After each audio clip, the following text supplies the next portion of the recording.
Good morning. I am Chaplain Harrison Gray, coming to you from Shepherd of the Sea Lutheran Church in Garden City, South Carolina. In my series of reflections on ways that we block the Holy Spirit, I want to talk today about our tendency to be preoccupied with the body. It's not my intention in this talk to say that there's anything wrong with the body. I certainly don't want us to abuse or dislike the body, but it's also very important that we not worship the body. And I think that's where we often, at least at an unconscious level, that's where we often run into trouble. We worship things physical, including the body. So I want to talk about our bodiness, our tendency towards being preoccupied with the body, and how that is an obstacle to peace, how that prevents the Holy Spirit from coming into us. Let me read a little bit from a book I wrote when I talked about this issue. I spent a lot of time learning to be concise about this, and so I want to be concise. Overcoming the body, the belief the body is valuable for what it offers. And this is a quote from the Gospel. "It is the Spirit," said Jesus, "that gives life. The flesh is useless. The words that I have spoken to you are spirit and life." To a much greater extent than we realize, our surface and more far-reaching preoccupations in life are to do with the body. If you think about it, this will be apparent to you. We strive for lovely homes in which we can shelter, feed, entertain, and rest the body. We save for cars, motorcycles, boats, and RVs that transport the body. We spend a great deal of time looking at bodies and comparing bodies in our daily life, on television, in movies, magazines, and books. What else is the endless display of celebrities on red carpets showing how beautiful they are in their expensive designer clothing, but an idealizing of the body. They don't have to say a word. They just stand there in a pose and we look at them, billions of us.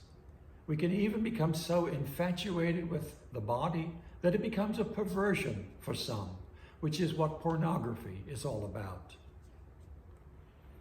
Our appliances are to serve the body in one way or another, whether to do with meals, laundry, hair, teeth, or what have you.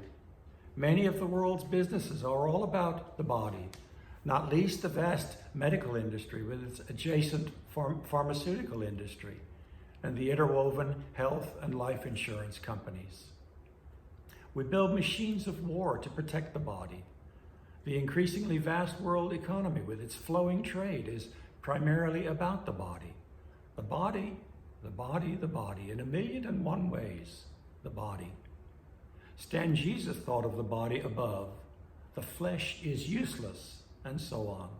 Against all this bodily preoccupation, and it's not hard to understand why he irritated the higher-ups of his day and was gotten rid of in short order. We'd have to do the same today or find some other way to marginalize him. His point of view would be much too disconcerting. As long as we're stuck in bodiness, we'll never progress toward holiness. For God is not about bodies at all. As Jesus so clearly said, God is about spirit and life. Somehow, if we wish to fulfill our spiritual aspirations, which are our deepest aspirations and our most authentic aspirations, we need to turn from the world's preoccupation with bodies and become preoccupied with spirit. That's the way home. That's the right path. So again, I don't want you to neglect the body. That's not my point. We need to brush our teeth. We need to comb our hair every now and then. We need to take a shower. There's nothing wrong with looking nice when we go to church. That's all fine. But at some point, we cross a threshold, and a normal and healthy concern becomes a preoccupation, and even an idolizing of the body. And we're all prone to this. We're all prone to crossing that threshold into worshiping the body. If I weigh myself every morning and obsess about 1 or 2 or 3 pounds on the scale, I am obsessing about the body. If I work out or exercise to the point of being extreme with it, maybe even endangering myself. I sometimes see people running in the midday sun in the dead of summer. That is unwise and kind of crosses the threshold into idolizing the body, making yourself a slave to the body. Our preoccupations with the body, our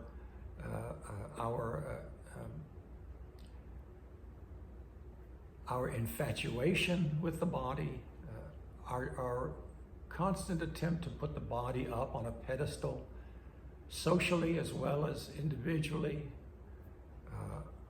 We may look at others to see what they wear. We may look at others in their homes. I mean, there are so many ways that we embellish and are obsessed with the body.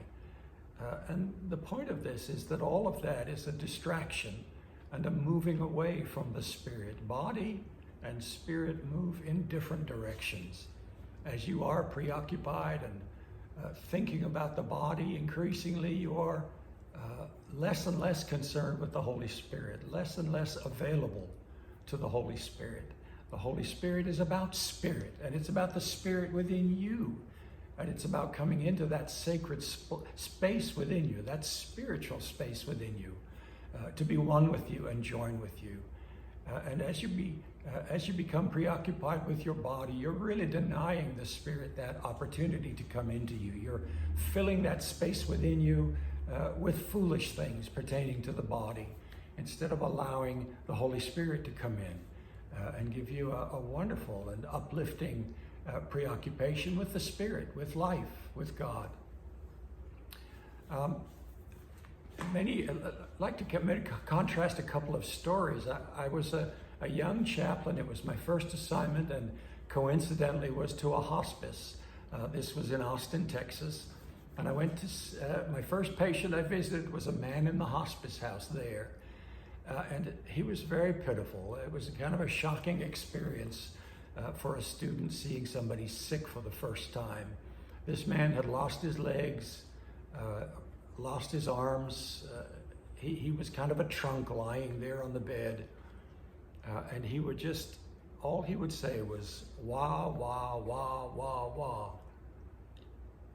I tried to offer him comfort, get his attention, offer him a prayer, but all that came from him was wah, wah, wah, wah. And I asked the folks later, what is that? What does that mean? And they said, he's saying why, why, why, why. That man was not at peace with what had happened to him. He was not at peace with losing part of his physical self. All he could ask was why of humanity and I guess of God. Why had this terrible, terrible thing befallen him? And I wondered why they didn't just let the poor man die. I mean, God bless him. It was pitiful, and they kept doing things to keep him alive. Anyway, it was a very sad situation, and eventually he did pass away, and that was a blessing for him, as well as a blessing for others. But I want to contrast that with another story. I saw a video of a man who had a very deep spiritual trust in God. He was a very spiritual guy. And in this video, they talked with him as he progressively, like the other man, lost parts of his body. He had a progressive illness, so that he lost part of his arms, and then more of his arms, part of his legs, and more of his legs. But as the interviewer talked with this man, it was obvious that he was quite at peace with what was happening, which was astonishing to me. He was quite at peace. His body was slowly being whittled away, but he was okay. And ever since that man, and throughout my life, he has reminded me. But ever since that man, I have realized that dignity has nothing to do with the body. Dignity is to do with the spirit. That man's dignity did not rest upon his bodily integrity. That man's well-being rested upon his spiritual integrity. It didn't matter to him what the body was doing, as long as he stayed close to God. So what I'd like you to do is to not become obsessed with your body. It is a block to the Holy Spirit's peace, whether it's in terms of exercise or in terms of diet or in terms of your appearance. Don't be obsessed with your body. Don't worry about your body. Don't worry about the integrity of your body. Let your body be neutral. You are a spirit within the body. It is not an object to be hated, that's for sure. But it's also not an object to be worshiped, to be venerated. Let it be what it is. It's a vehicle in which you travel, and a vehicle of communication through which you communicate to others. And you can communicate one of two things, either your love and trust in God, or your worry, your anxiety, your fear of life. The man who said wah, wah, wah, was afraid. He had lived and was dying afraid of what was happening to him. The man who was completely at peace with what was going on to himself physically was unafraid. There was no fear in him because he trusted God more than he was concerned about his bodily integrity. His integrity wasn't of the body, it was of the spirit. So my commentary for this week is don't allow your obsession with your body or your tendency to progress across that threshold from normal and reasonable care to obsessive care and concern.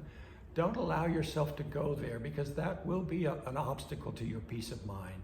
It will be a hindrance to the Holy Spirit as it tries to come into you. If your body is an idol that you worship, within that still place within you, the Holy Spirit can't be there. But if that body is just what it is, neither more nor less, then there will be plenty of room within you, in that sacred place, for the Spirit to come and dwell and give you his peace and give you his joy. That was why Jesus was unafraid when he was on the cross. He knew that the body didn't really matter that much. He was at peace with God because his spiritual integrity was intact. So that's my message for today. Have a good day, have a good week, and thank you for your time as you have listened. God bless.